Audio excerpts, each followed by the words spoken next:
Okay, now that we're getting familiar with exponential functions, let's practice modeling with exponential functions. In this example, we're going to look at a population. The population of a large city was about 4.6 million in the year 2010 and grew at a rate of 1.3% for the next 4 years. What exponential function models the population of the city over that 4-year period? Okay, well, let's kind of talk through what's going on here. We know that in 2010, we're going to call that year 0 because no time has passed. We have 4.6 million people in the city. So when I use this number, I'm talking in millions. So I'm just going to leave it as 4.6. All right, then we move on to 2011. That's 1 year after 2010. So we're going to call that year 1.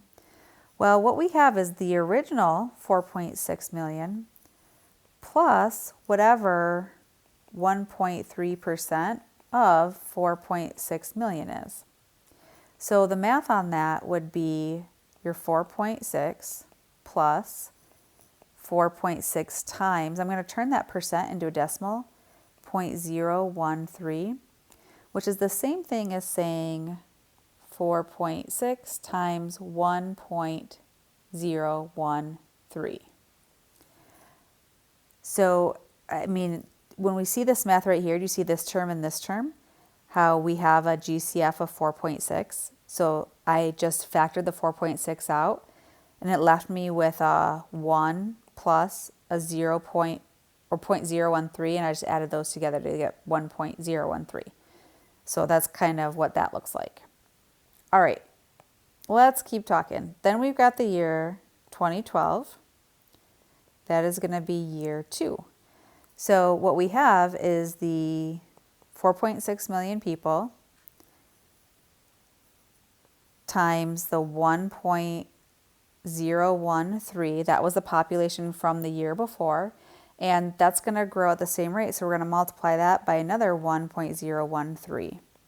So really we have 4.6 times 1.013 squared, because we had 2 of those that we were multiplying.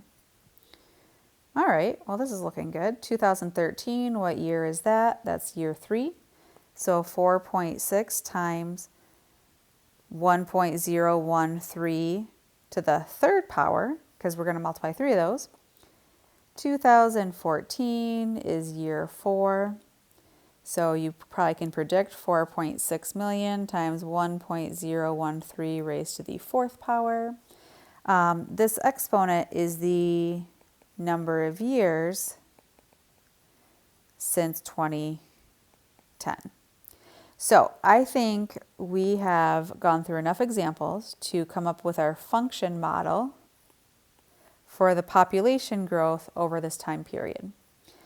We're going to say P equals, I'm going to write it out and then we'll identify the parts. We've got 4.6 times 1.013 raised to the t power. Okay, so that 4.6, or that P, is the population after t years. So that's just giving us the total population. 4.6 is the population in 2010. That was our starting population when we started tracking this. 1.013 is a growth factor. That's how much it's growing by. And then T is our years since 2010. All right, you can't read that at all, but T is the years since 2010. So this is what they asked us to do. They asked us to write a model that, or write an exponential function that models the situation.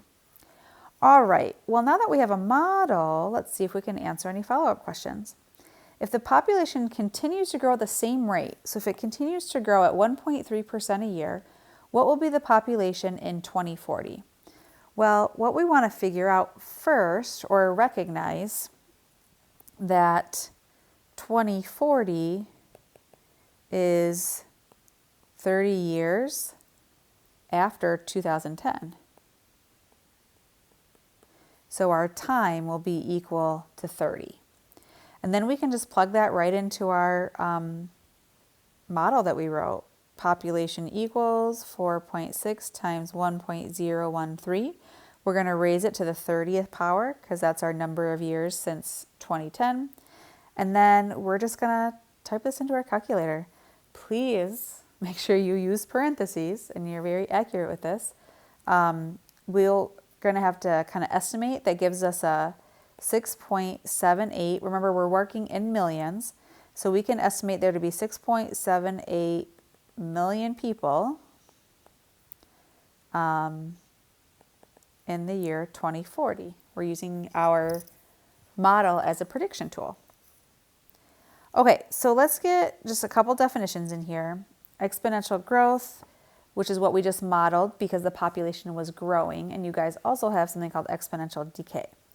So exponential growth is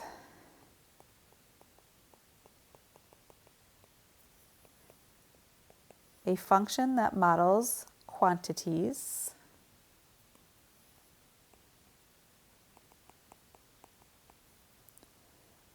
by a fixed percent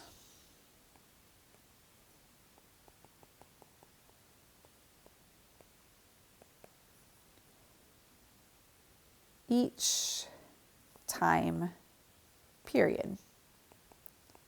And your time periods could be different. Our last example had years, but they keep this as saying time period because maybe you'd have a exponential growth function that is over months or over minutes or whatever the case may be.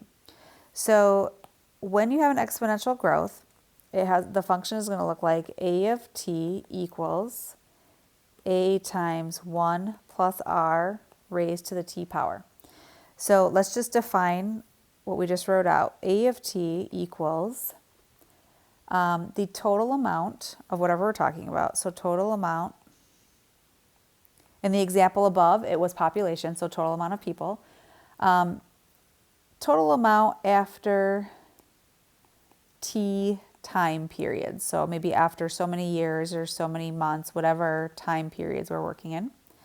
Then we have an a value. So that a value is the initial amount.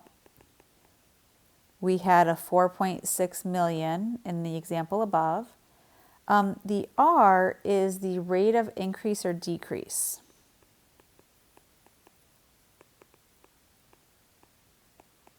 This will be a percent that we will turn into a decimal. So just look for the percent for your r, and then t is whatever our time period is. Okay, so an exponential growth model, you're going to have 1 plus r. That is how you will increase. And then the exponential decay model is a of t equals a times, instead of 1 plus r, it's 1 minus r to the t power, or to the power of t. This is similar. This is our exponential function that we talked about. Remember, if I just make a side note, y equals a times b to the x power. Well, here's that a times this 1 plus r, that's your b. That's the base of your exponent t, of your variable. Here's that a, the 1 minus r is that b. It's the base of your variable exponent.